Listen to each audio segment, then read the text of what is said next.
embarqué en un viaje a las enseñanzas de Jesús sobre la lujuria, mensaje que desvela el llamado radical a la pureza, desafiando las normas culturales con impacto atemporal. Descubre la vigencia intensa de las palabras de Jesús en la actualidad. Lo que Jesús dijo acerca de la lujuria y que muchas personas no conocen, se encuentra en Mateo 5, 27, 28 de la Biblia amplificada. Jesús aborda la enseñanza previa sobre el adulterio, diciendo: ustedes han oído que se dijo, no cometerás adulterio. Pero yo les digo que todo el que mira a una mujer con deseo impuro ya ha cometido adulterio con ella en su corazón. En este pasaje, Jesús está dirigiéndose a las enseñanzas previas que la gente había recibido sobre la ley del adulterio. Aunque la ley mosaica prohibía expresamente el acto de adulterio, las enseñanzas de la época se centraban principalmente en las acciones externas, no en las intenciones internas. Aunque alguien pudiera jactarse de nunca haber desobedecido este mandamiento, Jesús destaca que el deseo impuro en el corazón también constituye adulterio. La ley mosaica, como se expone en Éxodo 20:14 y Deuteronomio 5:18, prohibía específicamente el adulterio como una acción. Sin embargo, Jesús va más allá al destacar que no es suficiente abstenerse del acto físico. También es necesario mantener pureza en el interior.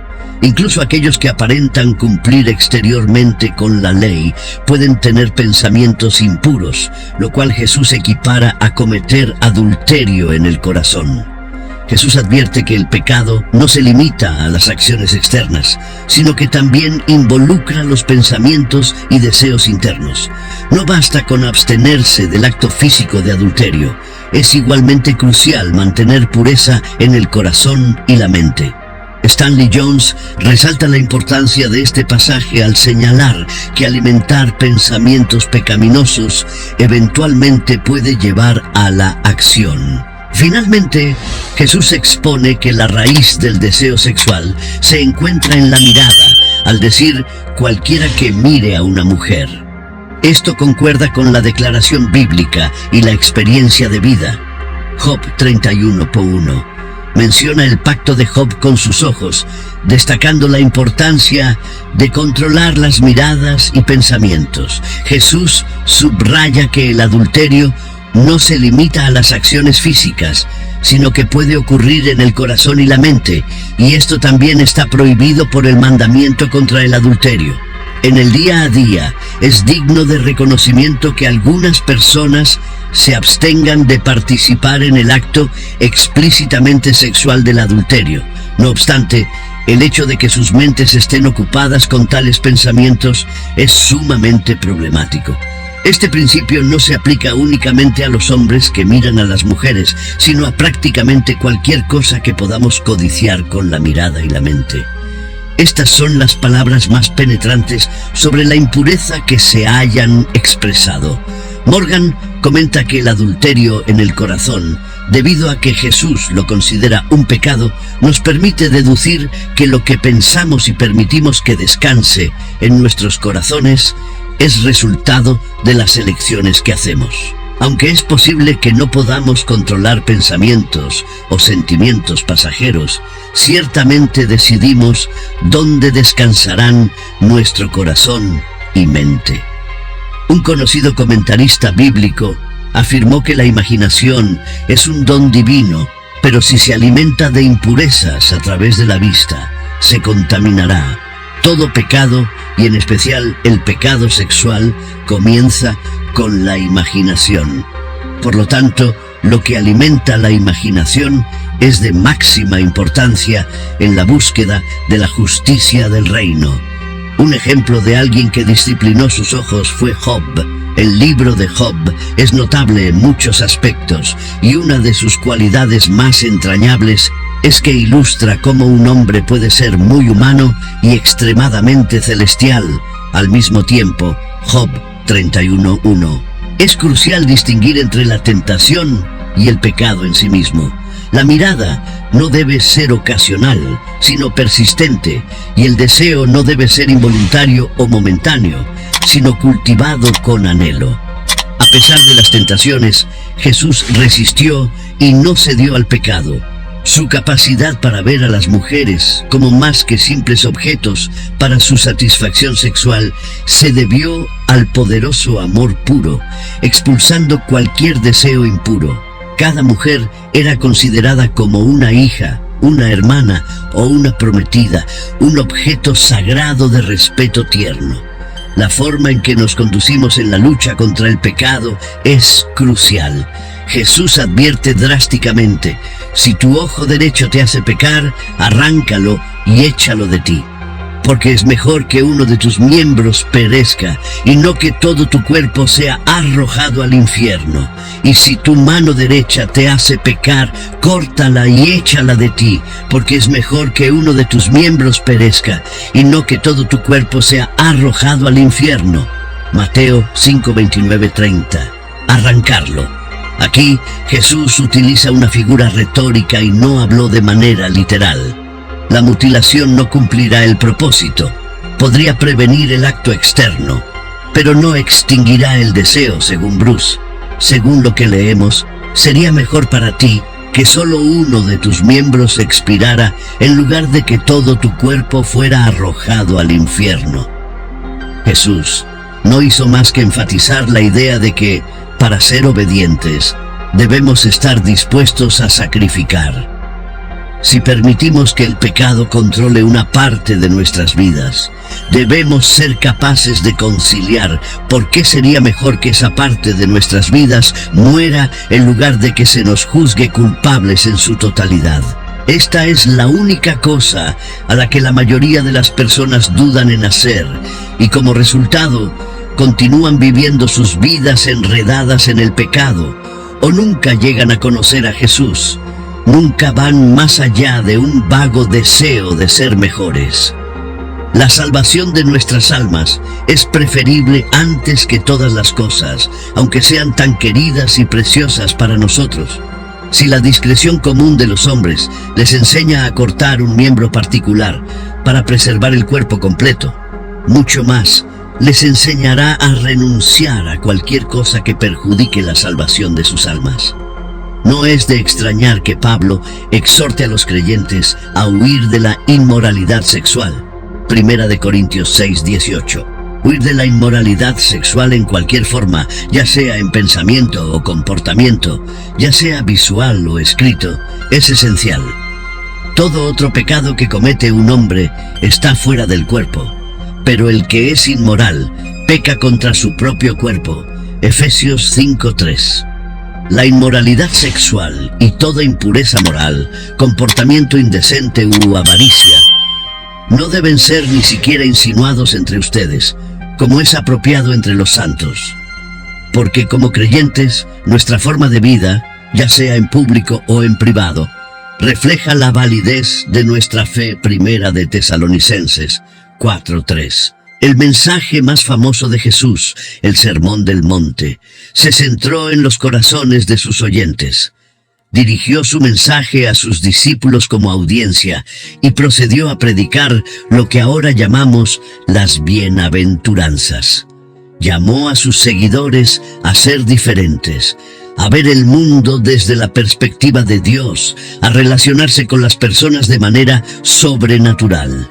Mantener la pureza sexual requiere más que simplemente abstenerse de participar en actividades lujuriosas. También implica el corazón. No cometer adulterio fue otro de los 10 mandamientos que muchos judíos probablemente asumían que podían tachar en una lista de pecados exitosamente evitados. Pero Jesús dijo que mirar a una mujer con deseo es cometer adulterio con ella en tu corazón. Las acciones inmorales comienzan con pensamientos inmorales, y estos pensamientos también son malvados.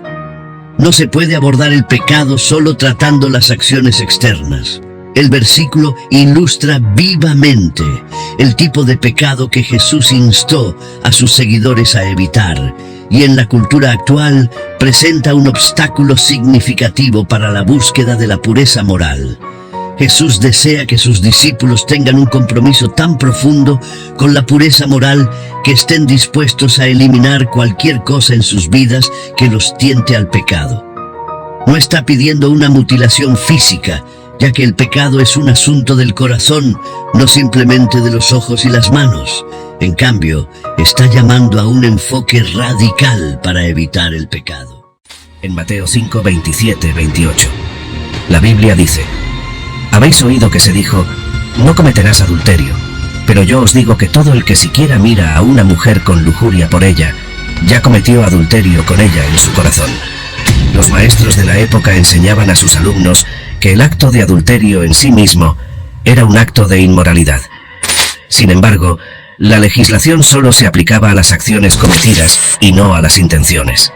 Entonces, el adulterio estaba categóricamente prohibido, y quizás podrías sentirte satisfecho de ti mismo por no haber desobedecido nunca este mandamiento, pero al mismo tiempo tener los ojos llenos de adulterio. Segunda de Pedro capítulo 2, versículo 14. Tienen los ojos llenos de adulterio y son insaciables en el pecado, seducen a personas inconstantes, son expertos en la avaricia, hijos de maldición. Así pues, aunque alguien presente una fachada positiva, es posible que sus pensamientos se desvíen constantemente a territorio turbio, y es por esto que Jesús instruyó a sus discípulos que no bastaba con abstenerse del acto mismo, sino que también era necesario ser puros interiormente. Entonces, si bien la ley prohibía el acto del adulterio, Jesús prohíbe el deseo.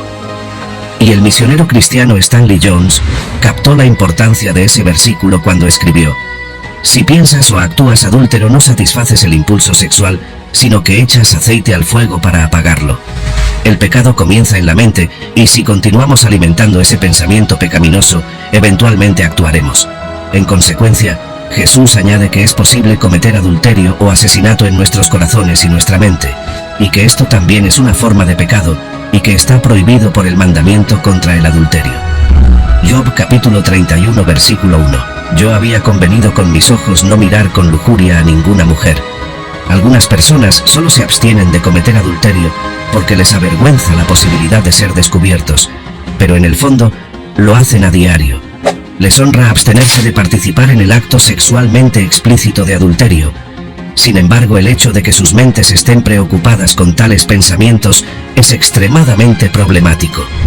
Este principio se aplica a mucho más que a los hombres que miran a las mujeres. Se aplica también a casi cualquier cosa que podamos codiciar con los ojos o la mente. Como Jesús considera que el adulterio en el corazón también es pecado, podemos deducir que lo que pensamos y permitimos que se apoye en nuestro corazón es el resultado de las elecciones que hacemos. Puede que no seamos capaces de controlar nuestros pensamientos o sentimientos pasajeros, pero ciertamente, si decidimos dónde descansa nuestro corazón y nuestra mente. Un ejemplo de un hombre que logró disciplinar sus ojos fue Job. El libro de Job es notable en muchos aspectos, pero una de sus cualidades más importantes es que ilustra perfectamente cómo un hombre puede ser humano y extremadamente celestial al mismo tiempo. También es importante distinguir entre la tentación de pecar y el pecado en sí mismo. Se supone que la mirada no es casual sino persistente, el deseo no involuntario o momentáneo, sino acariciado con anhelo. Pero ¿qué nos enseñó Jesús respecto al pecado de la lujuria? Debemos recordar que Jesús, a pesar de que fue tentado en todos los sentidos, pudo resistir estas tentaciones y no cedió a tal pecado. Hebreos capítulo 4 versículo 15.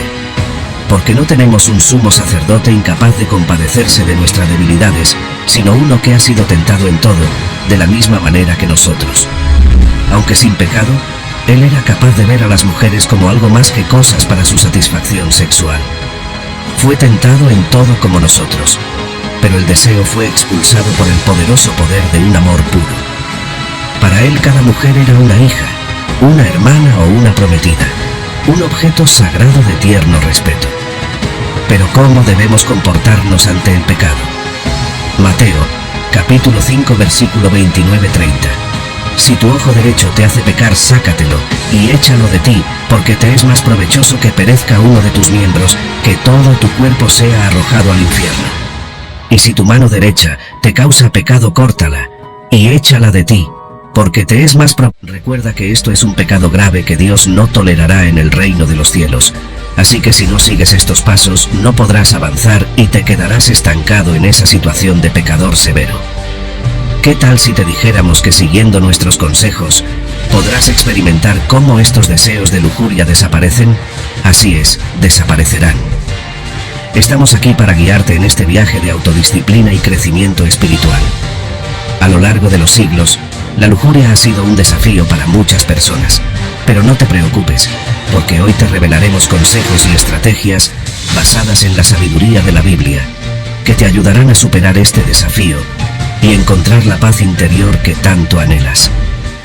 Para vencer la lujuria, la Biblia ofrece varios consejos y estrategias. En primer lugar, es importante reconocer que la lujuria es un pecado y hay que buscar la ayuda de Dios para superarlo. La oración y la lectura de la Biblia pueden ser herramientas poderosas para vencer la lujuria. Además, es importante evitar situaciones que puedan llevar a la tentación y rodearse de personas que apoyen y fomenten la vida espiritual.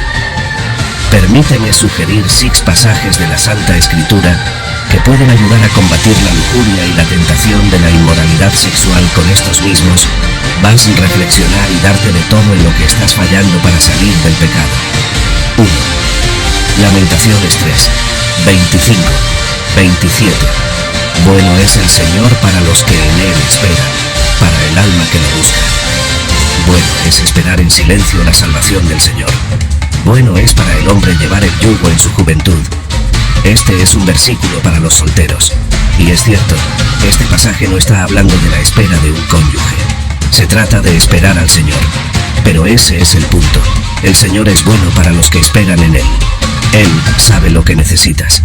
Los versículos anteriores a estos nos dicen: las misericordias del Señor jamás terminan, pues nunca fallan sus bondades, son nuevas cada mañana. Grande es tu fidelidad. El Señor es mi porción, dice mi alma. Por eso en Él espero. No pienses, ¿cómo puedo vivir sin sexo por un año o 1 o 2 décadas? Piensa en el día de hoy. El Señor te ha dado gracia para este día y te dará gracia para cada día que le sigas en medio de tus deseos no satisfechos. 2. Pedro 3, 15.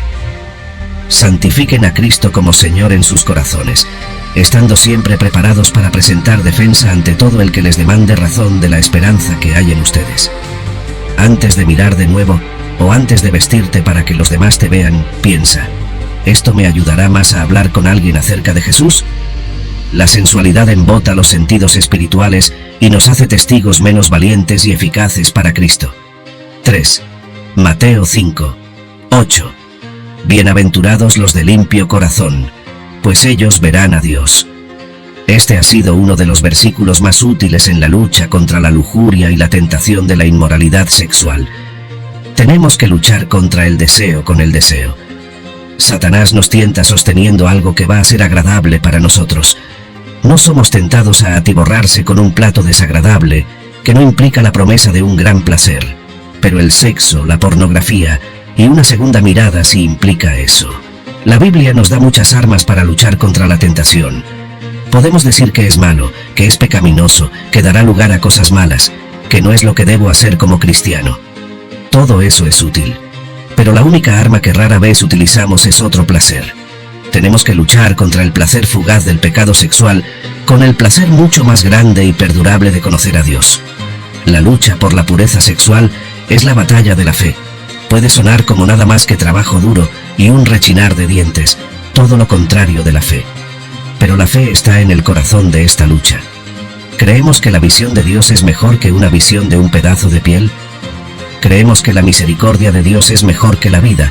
Salmo 63, 3. Probablemente pecaríamos menos si pasáramos menos tiempo pensando en nuestros pecados, sexuales o de otro tipo, y más tiempo meditando en el amor y la santidad de Dios. 4. Santiago 1, 14, 15. Sino que cada uno es tentado cuando es llevado y seducido por su propia pasión.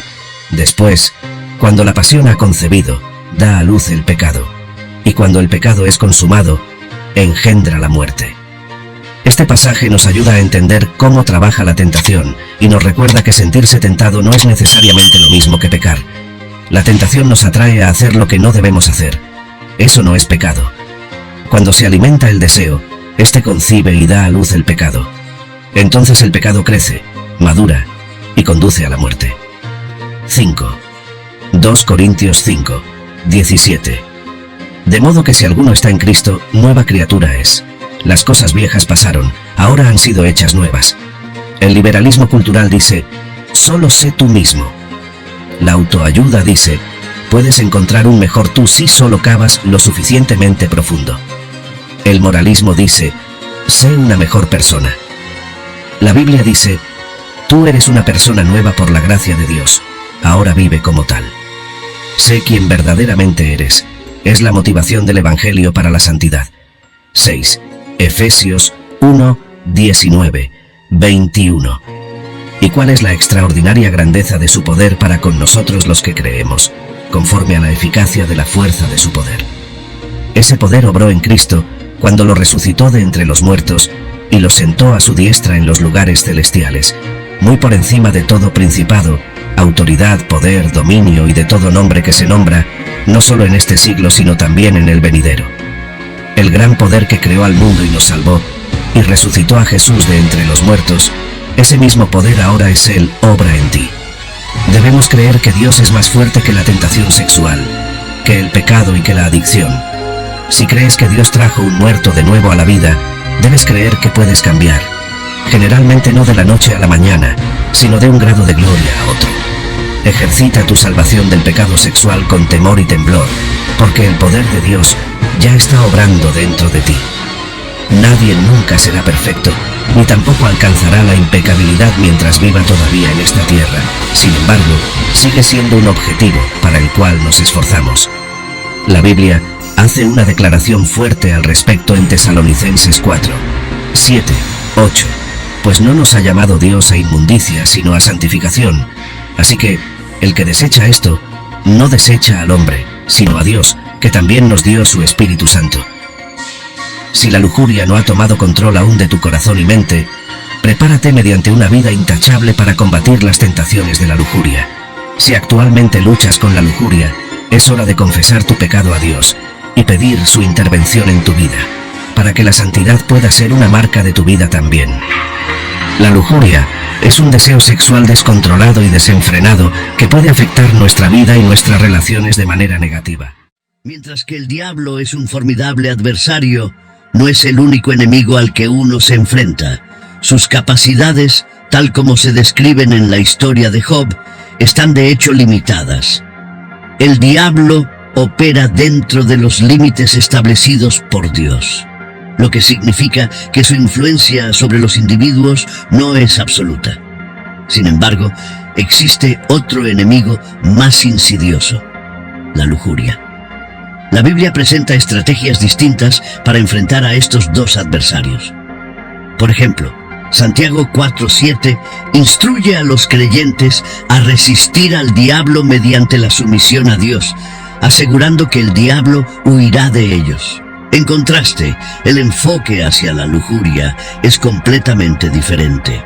Segunda de Timoteo 2:22 aconseja huir de las pasiones juveniles y, en cambio, buscar virtudes como la justicia, la fe, el amor y la paz. Este enfoque divergente destaca el inmenso peligro que representa la lujuria. La lujuria es un problema significativo, tal vez aún más desafiante de lo que uno podría imaginar. Es notable que incluso aquellos que escribieron la Biblia enfrentaron desafíos con la lujuria. Esta revelación proporciona una comprensión vital. Nadie está exento de la lucha contra la lujuria. Es un problema ubicuo que afecta a personas de todas las edades. El impacto de la lujuria en la toma de decisiones es profundo. Puede nublar el juicio, llevando a individuos a comprometer su inteligencia y arriesgar aspectos significativos de sus vidas por un placer momentáneo. La lujuria tiene el poder de cegar a las personas ante las señales de advertencia en las relaciones, llevarlas a matrimonios inadecuados e incluso resultar en la paternidad no planificada entre personas que apenas se conocen. En esencia, la lujuria puede transformar el carácter de una persona y el rumbo de su vida. La historia está llena de ejemplos de grandes individuos que cayeron presa de la lujuria. Este hecho debería ser un recordatorio de que nadie es inmune a su atracción. La guía de la Biblia es clara: evitar entretener la lujuria o poner a prueba el autocontrol contra ella.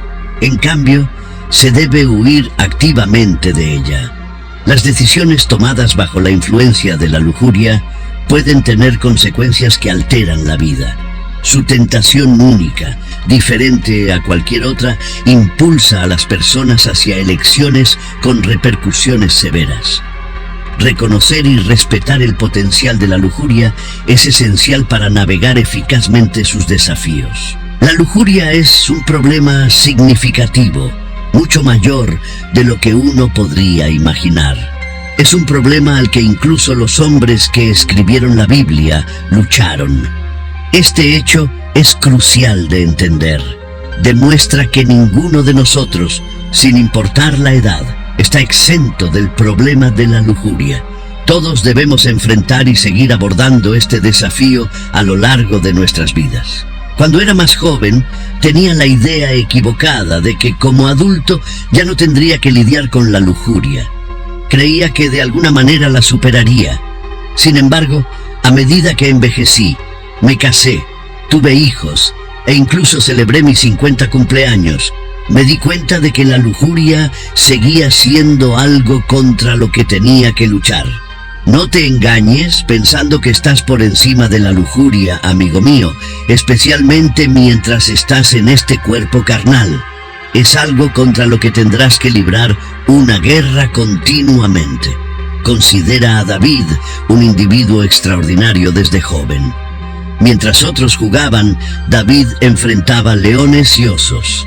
Antes de cumplir 30 años, escribió varios capítulos de la Biblia, redactando escrituras. Mientras huía de Saúl, escrituras que siguen resonando en la gente hoy en día. Sin embargo, a pesar de sus logros tempranos, incluso un hombre de la estatura de David, descrito como un hombre según el corazón de Dios en la Biblia, no era inmune a la lujuria. Alrededor de los 50 años, vio a Betsabé, una mujer hermosa, y fue lleno de lujuria. Esto llevó a que Betsabé quedara embarazada después de que David la viera bañándose en un tejado y la hiciera traer ante él. David luego orquestó la muerte de Urías, el esposo de Betsabé, colocándolo en la primera línea de una batalla. Esto nos lleva a nuestro tema de hoy: la lujuria. David, un hombre que contribuyó significativamente a la Biblia antes de alcanzar los 30, fue superado por la lujuria, llevándolo a tomar una decisión insensata. Que este sermón sirva como una advertencia solemne para cada uno de nosotros. La lujuria, como todo pecado, posee una cualidad engañosa. No es solo la lujuria, el pecado en sí mismo es inherentemente engañoso. El pecado tiene esta habilidad sutil y astuta de permanecer latente durante periodos prolongados. Puede engañar a una persona haciéndole creer que ha vencido un pecado en particular.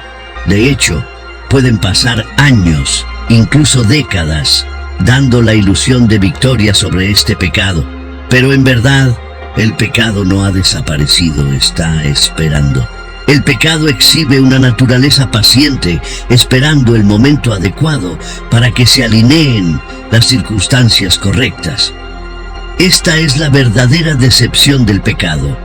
Induce una falsa sensación de seguridad, haciendo creer que ya no es necesario estar en guardia contra ese pecado en particular. Con el tiempo, esta sensación de complacencia puede crecer y la guardia de uno se baja con la creencia de que han triunfado sobre este pecado. Sin embargo, cuando las circunstancias adecuadas finalmente se presentan, El pecado revela su presencia duradera, demostrando que solo estaba latente, no derrotado. Entonces, la comprensión se hace evidente de que la lucha contra el pecado es continua, exigiendo vigilancia y perseverancia constantes. Esta comprensión es crucial en nuestro viaje espiritual, recordándonos siempre estar en guardia y nunca subestimar la naturaleza persistente del pecado. Este pecado que yacía latente durante años puede reaparecer repentinamente con toda su engañosa atracción. Esta es la naturaleza astuta de la lujuria. Se oculta, haciéndote creer que ya no necesitas protegerte contra ella. Pero la verdad es que la lujuria puede causar estragos de maneras profundas y destructivas. Puede desgarrar familias, llevar a personas a tomar decisiones que lamentan profundamente, deteriorar la salud y, en esencia, arruinar tu vida al dictar tus elecciones.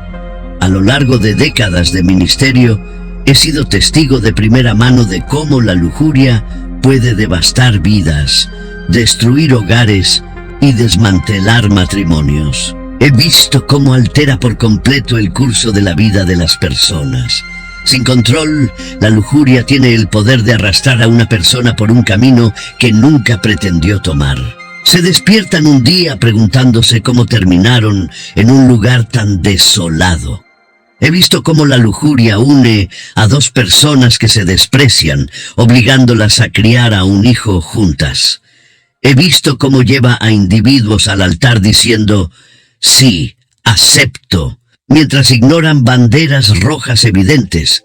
He observado cómo la lujuria llevó a un hombre a abandonar a su amorosa esposa e hijos por una mujer más joven, comenzando una nueva familia en otro lugar. La lujuria puede causar que las personas rompan sus promesas, gastan todo su dinero y se reducen a lágrimas por sus elecciones. A menudo, las personas culpan al diablo por su situación, pero a veces es la lujuria la que nos coloca en estas situaciones. La Biblia es explícita en sus instrucciones con respecto a la lujuria. Huye de ella. No aconseja orar y ayunar para vencer la lujuria, ni sugiere cantar alabanzas o leer escrituras como remedio. La directiva es clara e inequívoca. Huye, pon la mayor distancia posible entre tú y la lujuria. Cuando te encuentres en una situación propicia para la lujuria, no te detengas a orar por fuerza, corre. Huye inmediatamente. Esta es la consejería bíblica para lidiar con la naturaleza insidiosa y engañosa de la lujuria. Santiago 1:13-15 ofrece una profunda perspicacia sobre la naturaleza de la tentación y el pecado. Afirma, nadie al ser tentado diga, soy tentado por Dios, porque Dios no puede ser tentado por el mal, ni Él tienta a nadie, sino que cada uno es tentado, cuando de su propia concupiscencia es atraído y seducido. Entonces, cuando la concupiscencia ha concebido, da a luz el pecado, y el pecado, siendo consumado, da a luz la muerte. Según el apóstol Santiago, no es Dios ni el diablo quien lleva a las personas al pecado, sino su propia concupiscencia personal. Cuando la lujuria arraiga en el corazón, inevitablemente lleva al pecado, y la consecuencia última del pecado es la muerte. La lujuria comienza en el corazón antes de manifestarse en acciones. A menudo juzgamos a las personas según sus acciones, sin abordar la causa subyacente. Un corazón puro conduce a acciones justas. La lujuria pecaminosa se origina en un deseo malévolo. Si dicho deseo es alimentado en el corazón, pone a la persona en un camino de decadencia moral que culmina eventualmente en comportamiento pecaminoso manifiesto. Ser tentado no es en sí mismo pecaminoso. Es el acto de sucumbir a la tentación lo que constituye el pecado.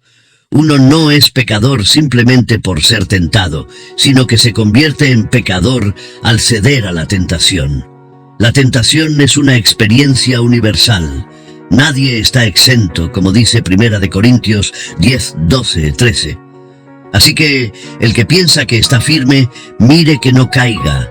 No os ha sobrevenido ninguna tentación que no sea humana, pero fiel es Dios, que no os dejará ser tentados más de lo que podéis resistir, sino que dará también juntamente con la tentación la salida, para que podáis soportarla.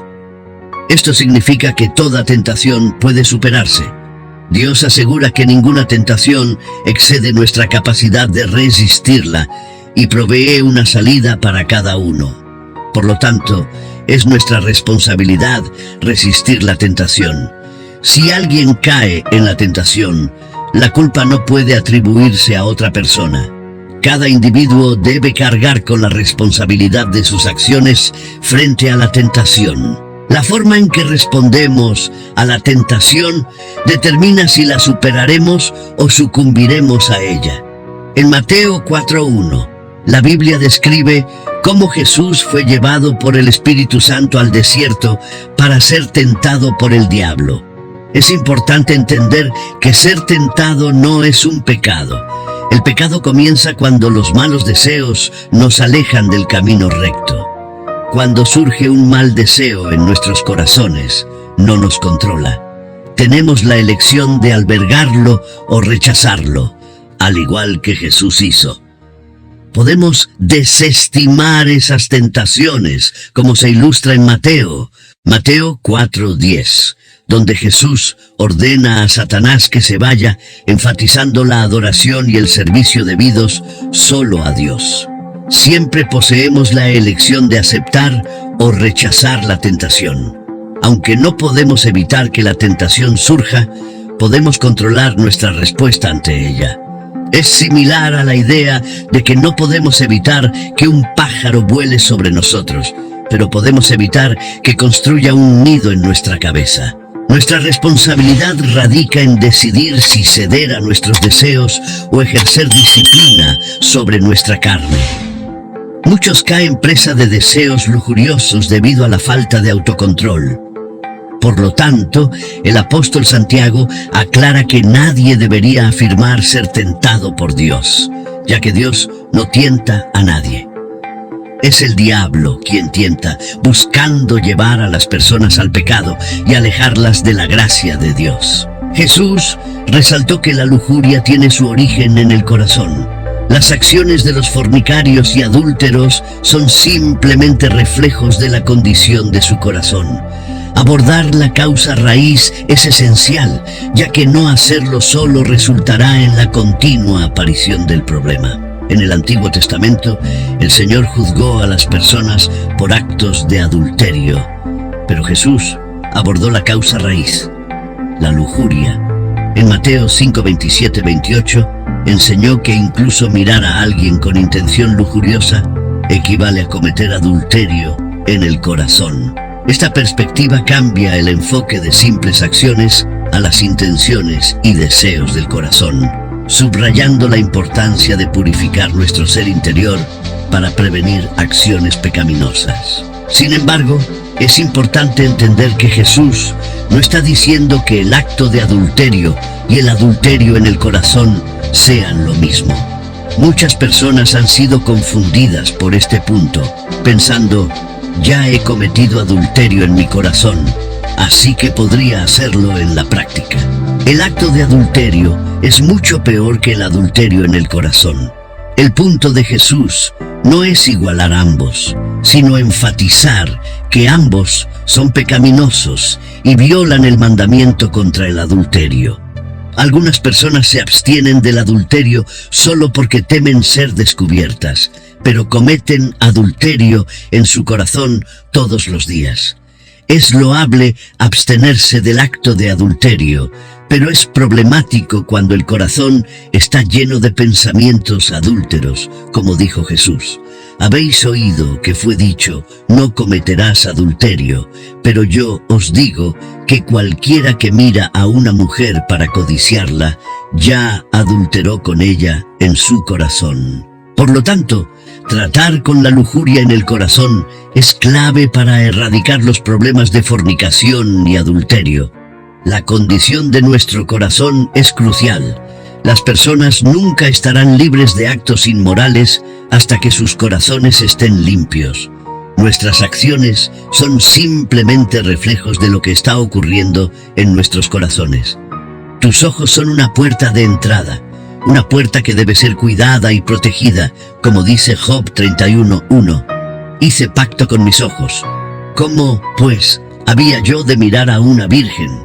Job es descrito como irreprochable y recto porque temía a Dios y huía del mal. Reconoció su problema y asumió la responsabilidad.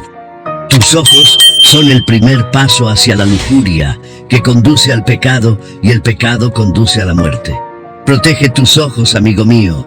Sigue el ejemplo de Job y haz un pacto con tus ojos para no mirar lascivamente a otra persona. La generación actual, que podría considerarse más desafiante que la de Job, haz un pacto con tus ojos para no ver cosas impías en internet cuando estés solo y evita mirar contenido impío en las redes sociales. No permitas que tu imaginación divague, ya que lo que los ojos ven y la mente concibe puede eventualmente ser ejecutado por las manos. Como creyentes, se nos aconseja no ignorar las artimañas del diablo, ya que no somos inmunes a ellas. Frente a las tentaciones diarias, debemos resistir y huir.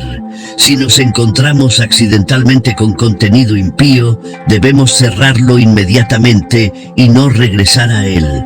Si no podemos sacar de inmediato la imagen de nuestras mentes, no debemos sentirnos impotentes. La palabra de Dios es nuestra arma espiritual para enfrentar las batallas de la vida.